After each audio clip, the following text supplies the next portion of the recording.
एक लड़की त्रिपुरा से गुरुग्राम हरियाणा पढ़ने के लिए जाती है और वहीं से बीएससी की पढ़ाई भी करती रहती है। साथ में उसको मोबाइल में गेम खेलने का इतना शौक होता है कि वो काफी समय मोबाइल में गेम खेलने में व्यतीत कर देती है।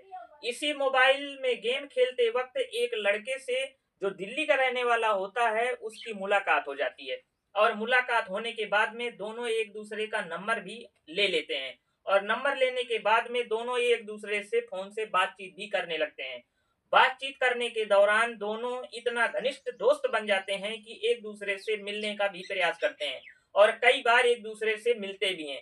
इसी मिलने के दौरान दोनों के बीच में कई बार अवैध संबंध भी बनते हैं और इसी अवैध संबंध के बल चलते वो दोनों लिव इन में रहने का फैसला कर लेते हैं और लिव इन में रहते वक्त इस लड़के के मन में उसके अंदर उत्पन्न होती है लड़की के प्रति ईर्ष्या और उस ईर्ष्या के चलते वो उसके ऊपर उसके कैरेक्टर पर दाग लगाना शुरू कर देता है और उसको कहता है कि तुम्हारा कैरेक्टर सही नहीं है और उसके साथ में इसी बहाने के चलते ऐसी घिनौनी घटना को अंजाम देता है जिसको सुन करके आपके पैरों तले से जमीन खिसकने वाली है। तो चलिए जानते हैं कहानी को और कहानी अगर आपको अच्छी लगे तो वीडियो को लाइक और कमेंट शेयर जरूर करें और अगर मेरे पेज में पहली बार विजिट कर रहे हो तो पेज को फॉलो जरूर करें। तो चलिए जानते हैं कहानी को।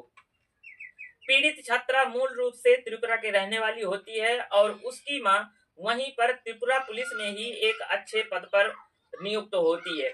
लड़की पढ़ने लिखने में अच्छी होती है तो उसको बीएससी करने के लिए गुरुग्राम हरियाणा भेज देती है और गुरुग्राम हरियाणा के जीडी गोयनका विश्वविद्यालय में लड़की बीएससी की पढ़ाई करना चालू कर देती है। बीएससी करने के दौरान ही वो मोबाइलों में गेम खेलने में इतना व्यस्त रहती है कि काफी समय मोबाइल में गेम खेलने में ही व्यतीत कर देती है। गेम खेलने के दौरान ही उसकी दिल्ली के रहने वाले शिवम से मोबाइल के द्वारा ही मुलाकात होती है और इसी मुलाकात के चलते दोनों पहले मोबाइल के माध्यम से मैसेजिंग चैटिंग करते हैं और वही चैटिंग बाद में जो है तो नंबर तक पहुंच जाती है। दोनों एक दूसरे का नंबर भी ले लेते हैं और नंबर लेने के बाद में दोनों एक दूसरे से बातचीत करते हैं। यह सितंबर 2025 से उनका बातचीत करने का सिलसिला जारी होता है और यही बातचीत करने का सिलसिला बाद में दोस्ती में बदल जाता है और फिजिकल रूप से मिलना जुलना चालू कर देते हैं। इसी फिजिकल रूम के मिलने जुलने के दौरान दोनों के बीच में अवैध रिश्ता भी बनते हैं, अवैध संबंध बनते हैं और बाद में जब इनके बीच में काफी बार ये संबंध बन चुके होते हैं तो लड़की कहती है कि क्यों ना हम जो है तो लिव इन में रहना शुरू कर दें। तो लड़का जो है तो वहीं गुरुग्राम हरियाणा में जहां पर लड़की रहती थी पीजी पीजी में, तो वहीं पर लड़का भी रहना चालू कर देता है और दोनों लिव इन में रहना शुरू कर देते हैं। जब लड़का लिव इन में रहता है तो इनके बीच में थोड़ा सा मनमुटाव भी चालू हो जाता है। इसी बीच मनमुटाव के चलते लड़का कई बार लड़की को मारपीट भी कर देता है। मारपीट के दौरान दोनों काफी सेंसिटिव हो जाते हैं और एक दूसरे के ऊपर हिंसक प्रहार भी करते हैं।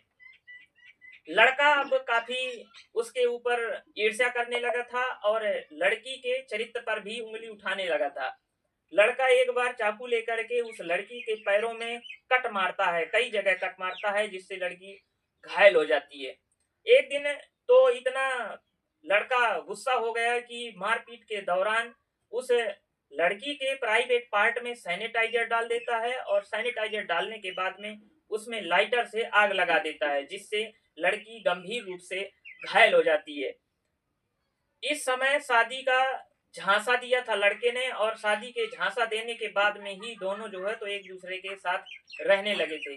जब ये घटना होती है तो उस घटना की रात करीब 10 बजे के आसपास लड़की अपनी मम्मी को फोन करती है और अपने ऊपर घटित हुई पूरी घटना की जानकारी देती है और वो भी अपनी लोकल भाषा में त्रिपुरी भाषा में बात करती है जिससे कि लड़का उनकी बातों को समझ ना पाए और लड़का उनकी बातों को समझ भी नहीं पाया।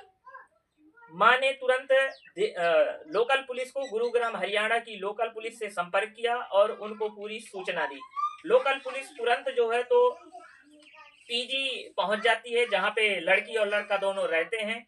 वहां से दोनों लड़की को घायल अवस्था में उठाती है, लड़की को सेक्टर 10 के अस्पताल में भर्ती कराती है, जहां पर लड़की की गंभीर हालत को देख करके सेक्टर 10 के अस्पताल के डॉक्टरों ने उसको दिल्ली के सफदरजंग हॉस्पिटल के लिए रेफर कर देते हैं।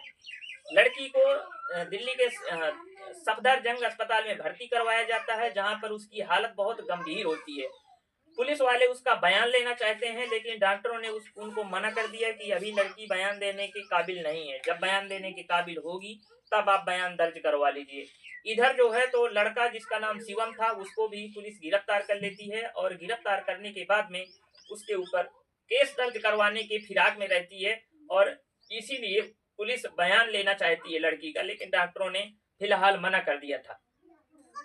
शुक्रवार को लड़की को जब होश आता है तो लड़की बयान देती है, और बयान में बताती है कि मेरे साथ में इस लड़के ने इतनी घिनौनी हरकत की है कि मैं अपने मुंह से बयां करने में भी शर्म करती हूँ।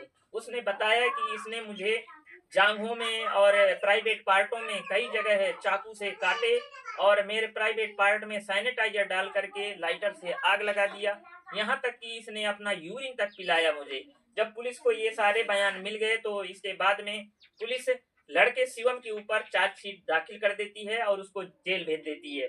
यहीं पर पुलिस प्रवक्ता संदीप कुमार कहते हैं कि लड़का के ऊपर उचित धाराओं के सापेक्ष कानूनी कार्यवाही की गई है, और इसके ऊपर मुकदमा भी दायर किया गया है। अब लड़के को सजा दिलाने का प्रयास रहेगा।